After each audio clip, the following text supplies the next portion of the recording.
আপনার পদবী কি মৃধা? এই নামটির ইতিহাস কিন্তু বেশ গভীর ও বৈচিত্র্যময়। কখনো কি ভেবে দেখেছেন এই নাম কোথা থেকে এলো?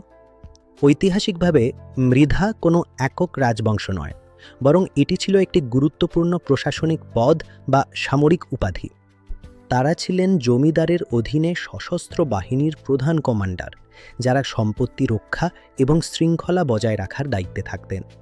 মুঘল ও ব্রিটিশ আমলে এই পেশাগত পদটি ধীরে ধীরে একটি স্থায়ী পারিবারিক পদবি বা বংশ পরিচয়ে রূপান্তরিত হয়। বর্তমানে ঢাকা, বরিশাল এবং টাঙ্গাইল সহ পুরো বাংলায় মৃধা পদবীর ব্যাপক বিস্তার ও প্রভাব লক্ষ্য করা যায়। তবে মনে রাখবেন, সব মৃধা একই পূর্বপুরুষের বংশধর নন, বরং বিভিন্ন অঞ্চলে স্বাধীনভাবে এই উপাধি গ্রহণ করা হয়েছিল।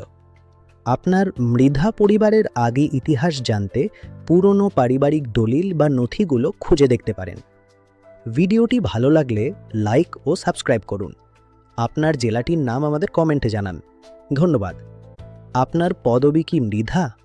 এই নামটির ইতিহাস কিন্তু বেশ গভীর ও বৈচিত্র্যময়। কখনো কি ভেবে দেখেছেন এই নাম কোথা থেকে এলো? ঐতিহাসিকভাবে মৃধা কোনো একক রাজবংশ নয়, বরং এটি ছিল একটি গুরুত্বপূর্ণ প্রশাসনিক পদ বা সামরিক উপাধি। তারা ছিলেন জমিদারের অধীনে সশস্ত্র বাহিনীর প্রধান কমান্ডার, যারা সম্পত্তি রক্ষা এবং শৃঙ্খলা বজায় রাখার দায়িত্বে থাকতেন। মুঘল ও ব্রিটিশ আমলে এই পেশাগত পদটি ধীরে ধীরে একটি স্থায়ী পারিবারিক পদবি বা বংশ পরিচয়ে রূপান্তরিত হয়। বর্তমানে ঢাকা, বরিশাল এবং টাঙ্গাইল সহ পুরো বাংলায় মৃধা পদবীর ব্যাপক বিস্তার ও প্রভাব লক্ষ্য করা যায়। তবে মনে রাখবেন, সব মৃধা একই পূর্বপুরুষের বংশধর নন, বরং বিভিন্ন অঞ্চলে স্বাধীনভাবে এই উপাধি গ্রহণ করা হয়েছিল। আপনার মৃধা পরিবারের আগে ইতিহাস জানতে পুরনো পারিবারিক দলিল বা নথিগুলো খুঁজে দেখতে পারেন। ভিডিওটি ভালো লাগলে লাইক ও সাবস্ক্রাইব করুন। আপনার জেলাটির নাম আমাদের কমেন্টে জানান। ধন্যবাদ।